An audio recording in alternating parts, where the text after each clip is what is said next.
Self confidence, self respect, self லவ்ன்றது நம்ம சொல்லுறது. உங்களோட தன்னம்பிக்கையை ஒரு அழகு நினைக்கிறீங்க வேற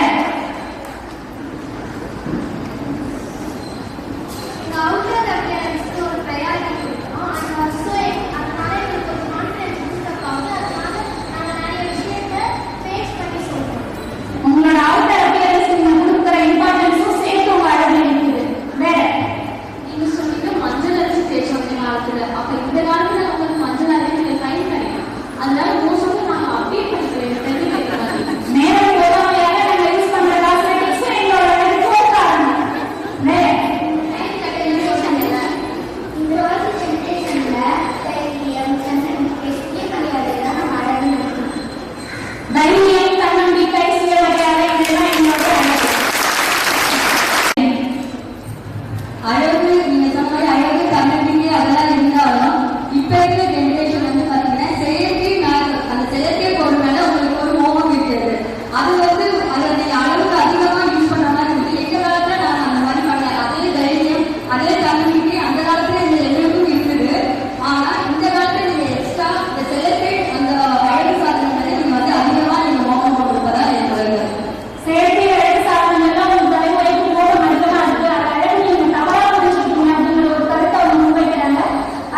சத்தமா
வா போ இங்க உட்காரு இதை பண்ணு கட்டல் கேட்கிற மாதிரிலாம் பிள்ளைங்க இருக்காங்க. அப்ப நாங்க அப்படி எங்களுக்கு சுதந்திரம் இருக்குது.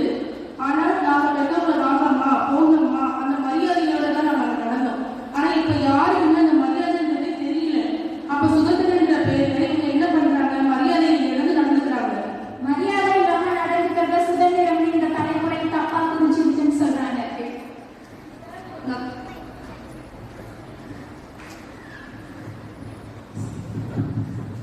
இப்போ ஒரு சைக்கிள் ஓட்டுறாங்கன்னா அது ஒரு நம்பிக்கையோட விடணும் இல்லை. இப்போ ஒரு அடுப்பு வந்து சுடும் அப்படின்னு சொல்றாங்க.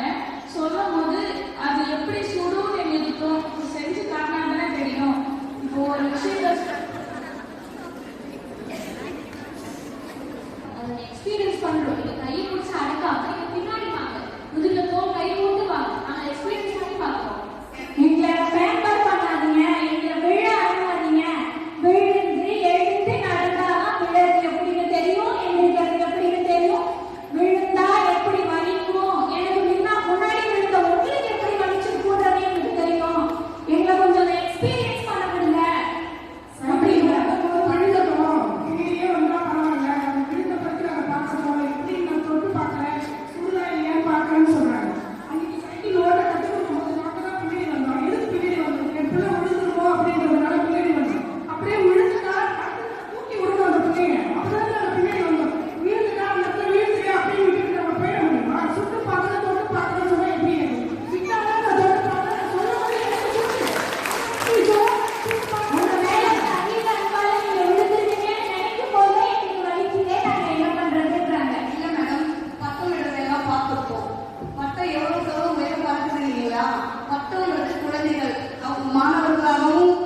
இளைஞர்கள் தான். அந்த மாதிரி பட்டம் வரும்போது நம்ம இப்படி எப்படி பார்த்து பார்த்து பட்டம் வருவோம். கரெக்டுங்களா? ஏன்? ஏன்னா அது எங்கேயும் மாற்றிக்க கூடாது. பெற்றோர்கள் நாம என்ன நினைப்போம்னா பசங்க சுதந்திரமா எல்லாம் செஞ்சாலும் அந்த பட்டம் எங்கேயும் போய் மாற்றினாலும் நம்ம அந்த வயதை பிடிச்சி இழுத்தோம்னா நம்ம கிட்ட வந்துடும். அது அந்த மாதிரி தான் நான்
சுதந்திரம் கொடுக்கலன்னு சொல்றாங்க. இப்ப நான் சுதந்திரம் கொடுத்தா விழுந்து எழுந்துருவேன்றாங்க. இப்போ விழுந்து எழுந்திருக்கிற மாதிரி இருந்தா பரவாயில்ல சூழல், விழுந்து எழுந்திருக்கவே முடியல அப்படின்ற விஷயம் உங்களுக்கு தெரியாது. ஆனா இந்த ஜெனரேஷன்ல இருக்க நாங்க இப்ப நீங்க என்னென்னலாம் பண்றீங்கன்றதையும் நாங்க பார்க்கிறோம். இப்ப விழுந்துதான் எழுந்துக்க முடியாது, அதனால நம்ம முடிச்சு இருக்கிறோம். அதை நீங்க உங்க சுதந்திரத்தை கண்ட்ரோல் பண்றதுக்கு நீங்க எப்படி நினைச்சுக்கலாம்? இந்த விழுந்தா எழுந்துருவேன்றீங்க, இந்த விழுந்தா எழுந்திருக்க முடியாத சூழல் சுத்தி இருக்கே, எப்படி எழுந்திருக்கிறது? அதை எப்படி உங்களை சுதந்திரம் நினைச்சு நாங்க வெளியே வர்றதுன்னு கேட்கறாங்க. அந்த காலத்துல விழுந்து எழுந்தவங்க விட இந்த காலத்துல விழுந்து அதிகமா எழுதி ஃபேஸ் பண்ணி சக்சஸ்ஃபுல்லா இருக்கும்.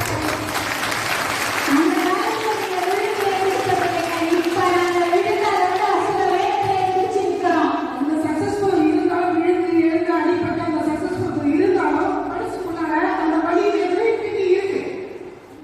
இது ஒத்துக்க வேண்டிய விஷயம். ஓகே, இந்த தலைமுறைக்கும் சரி அந்த தலைமுறைக்கும் சரி ஆடை சுதந்திரத்தை நீங்க எதை நினைக்கிறீங்க? எந்த தலைமுறைக்கும் வைக்கிறீங்க ஆடை சுதந்திரத்துக்கு?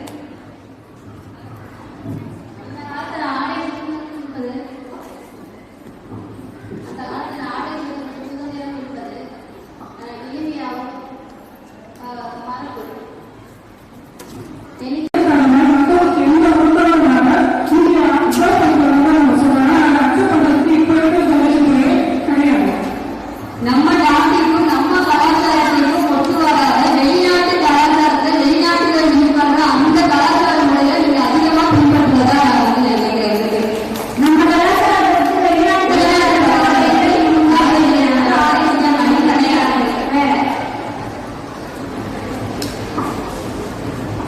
அடுத்தவங்க கண்ணுக்கு முன்னாத அளவுக்கு ட்ரெஸ் போடுறது ஆடை சுதந்திரம்.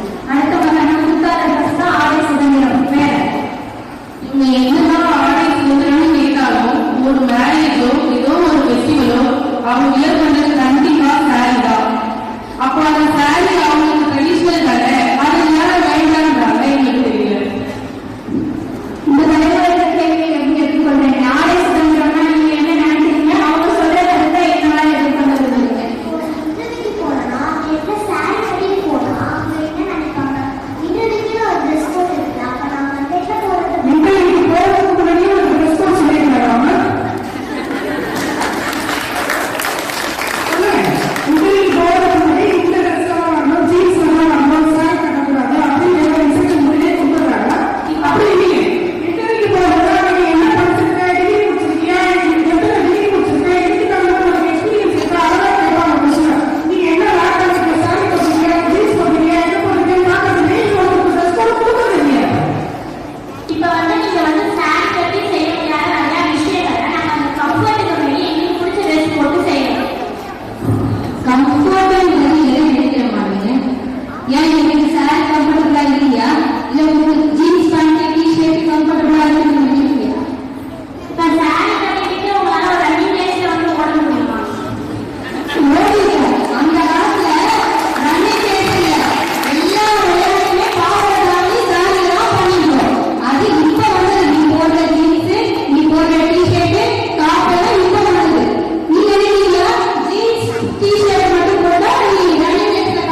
நாங்க உங்களுக்கு வந்து பாத்தீங்கன்னா முழு ஆடை சுதந்திரம் கொடுத்துருக்கோம். எங்களோட ஜெனரேஷனை கம்பேர் பண்ணும்போது உங்களுக்கு நீங்க கேட்கிற ஆடைகளை வாங்கிக்கிறோம். உங்களுக்கான முழு சுதந்திரத்தை ஆடை விஷயத்தை நாங்க கொடுத்துருக்கிறோம். எங்களுடைய ஒரே இது என்னன்னா இடம் பொருள் கலந்து அந்த ஆடைகளை நீங்க அணிஞ்சுக்கோங்கன்னு தான் சொல்றேன். ஒரு கோயிலுக்கு போகும்போது ஜீன்ஸ் பேண்ட் வியர் பண்றது நீங்க அணிஞ்சிக்கிறது, ஒரு அங்க பார்த்தீங்கன்னா ஒரு ஃபங்க்ஷனுக்கு போகும்போது பார்த்தீங்கன்னா இடத்துக்கு தகுந்த மாதிரியான உடைகளை நீங்க தேர்ந்தெடுத்து போடுங்கிறது தான் என்னோட. எத்தனை பேர் எடுக்கிற டாப்ல ஸ்டிச் பண்ணாம அப்படியே போடுறீங்க, டைட்டா ஸ்டிச் பண்ணாம அப்படியே போடுறீங்க, கடையில வாங்கின மாதிரி. நான் வந்து எடுக்கிற ட்ரெஸ்ஸை சைட்ல ஸ்டிச் பண்ணி டைட் ஃபிட்டா மாத்தோம்னா நான் வாங்குற ட்ரெஸ் அப்படியே நான் பண்றேன். எத்தனை பேர் இந்த தலைமுறையில ஒரு அம்மா தலைமுறை நீங்க பதில் யோசிச்சுக்கலாம். இதை அக்செப்ட் பண்ணிக்க மாட்டாங்க. வேற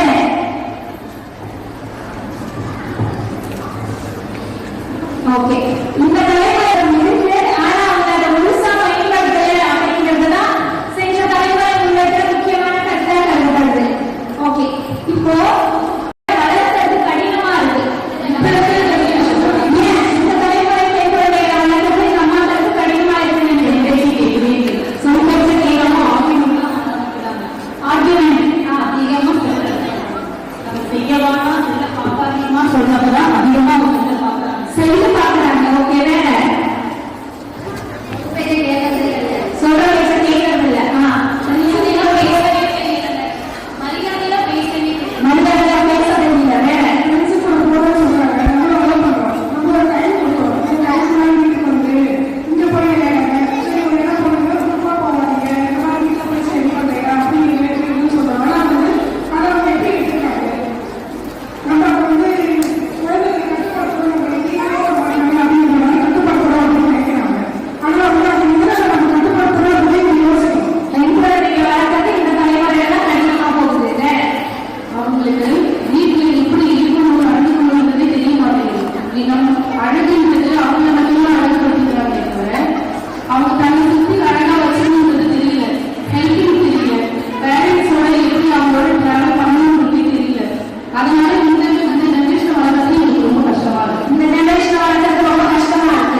ஃபெஸ்டிவல் டைம் மட்டும் நீ பண்பாடு ஃபாலோ பண்றதை நாங்க எடுத்துக்கலாமா? இதெல்லாம் நீங்க செய்வீங்களாமா? நீங்க பொங்கல் வைக்கிறீங்களா? நீங்க காலையில சர்வ பார்த்து கழுவுறீங்களா? எல்லாம் அம்மா செய்யறாங்க.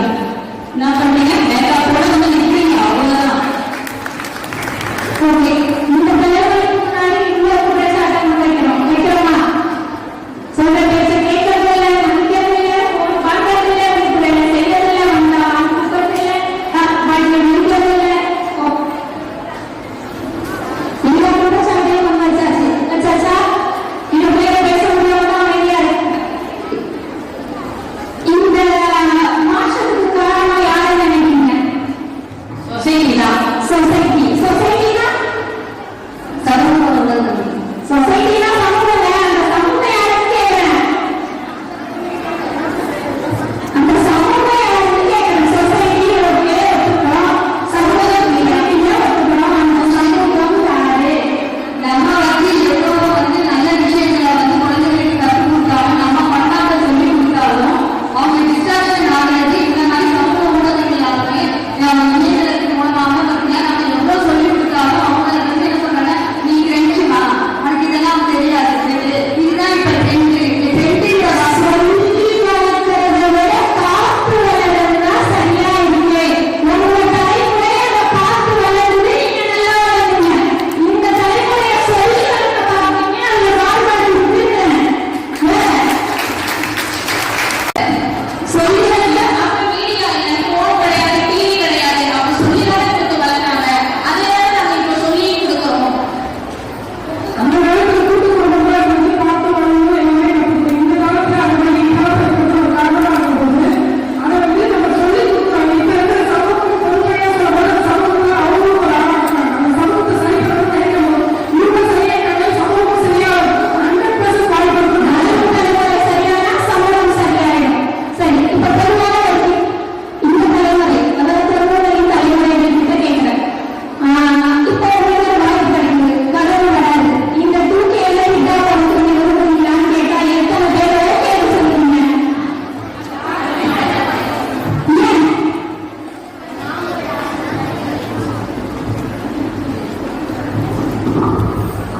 ஏன் வேணாம்னு சொல்றீங்க? இங்க இருக்கிற ஒருத்தர் கூட கைப்பற்ற நம்ம எல்லாரும் இந்த 2K கிட்ட முடிச்சுட்டு குழந்தைகளை படித்து வளர்றது யாராவது? ஏன்? எங்கேயோ ஒரு கையா தூக்குது. ஏன்?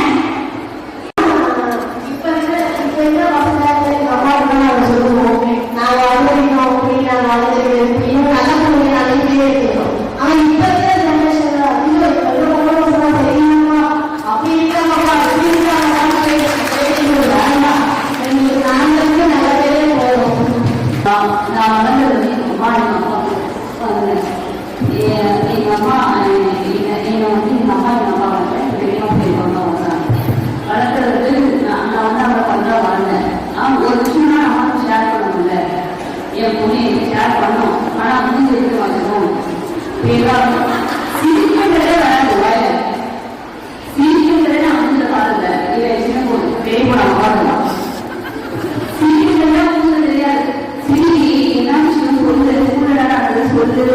சொல்லுவான் சொல்லிட்டு இப்படியெல்லாம் பார்த்துக்கணும். ஒரு ரூம்ல என்ன விஷயம் வந்து அதுக்காக முன்னாடி வந்து இருக்காது. ஏன் ரூம்ல உட்காந்துருக்க கேட்டாலும் சொல்லுவாங்க. முன்னாடி போய் உட்காந்துருவாங்க. ஒழுக்கமும் அழைத்து கொண்டு வருகின்ற காலம் இந்த காலம். அதனால் இந்த காலத்தில் பிறப்பதற்கு விருப்பம் இல்லை. உங்க தலைமுறைக்கே தெரிஞ்சுக்கிறேன் அப்படின்னு முடிவு பண்ணிக்கோங்க. நம்மளோட ஜெனரேஷன் நமக்கு ஓகே அப்படிங்கிற மாதிரிதான் இருக்கு. அதனால ஒரு 2K ஜெனரேஷன் தான் அது நம்ம இப்ப இருக்கிற காலத்துக்கு சரி வராது. பெரியவங்களே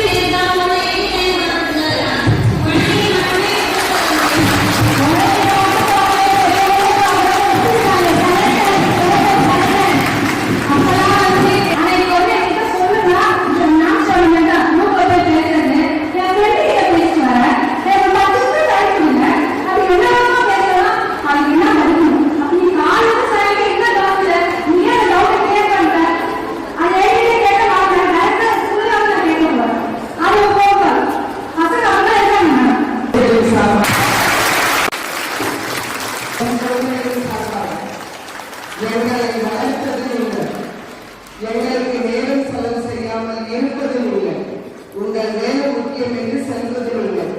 எங்களை தனியாக வீட்டில் விட்டு விடுவது நீங்கள். எங்களை தனிமையாகவே விட்டுவிட்டு நாங்கள்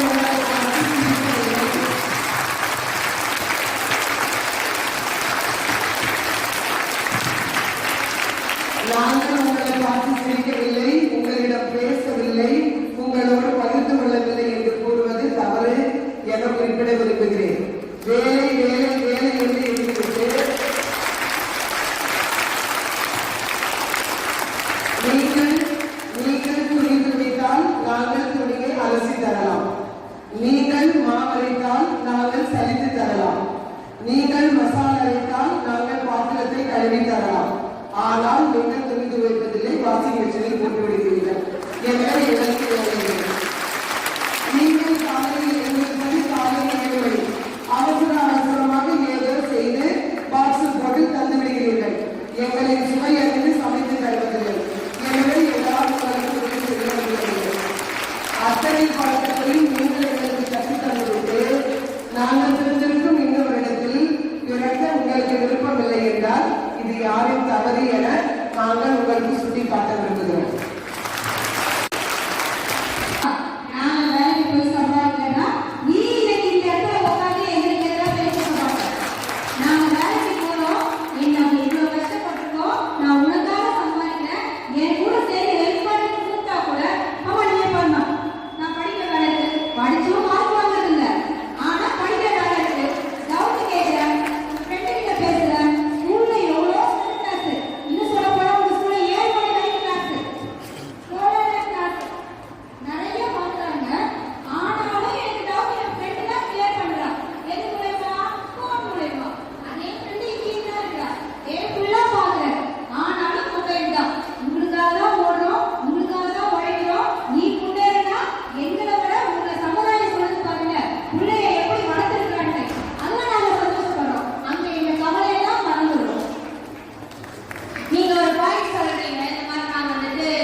இதுக்கு நான் இதை ஏத்துக்க மறுக்கிறேன்.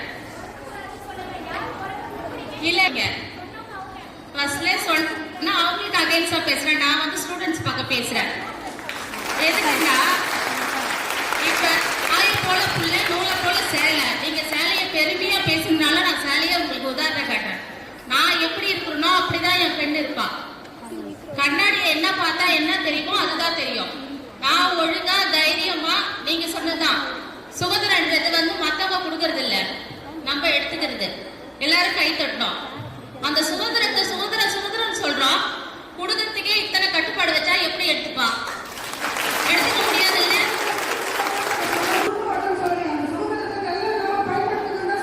ஏத்துக்கிறோம் மேடம். ஆனா நெருப்புன்னா சுடோன்னு அந்த குழந்தை சுட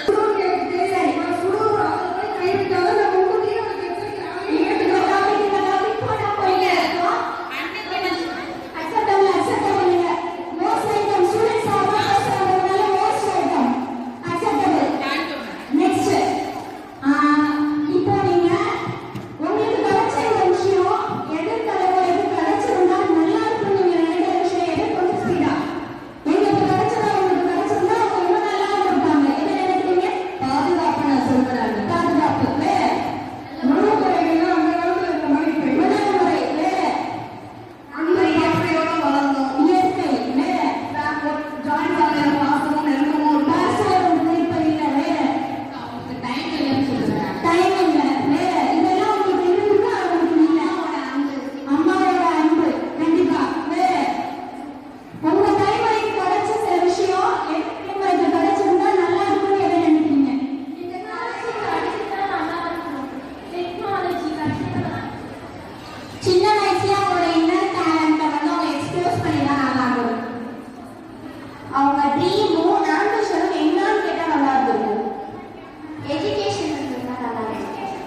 தைரியம் இருந்திருந்தா நல்லா இருந்திருக்கும்.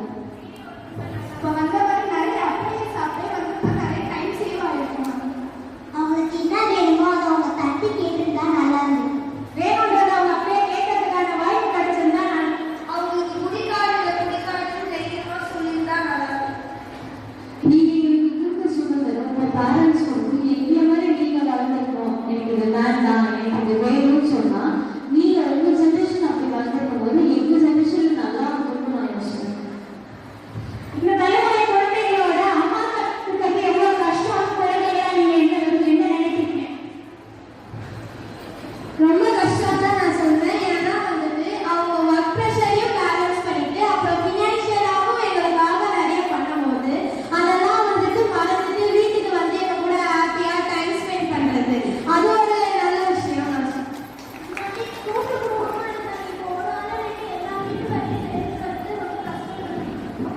இப்போ எல்லா பேரண்ட்ஸுமே மோஸ்ட்லி 2 பேரண்ட்ஸுமே வந்து ஒர்க் போகிறாங்க.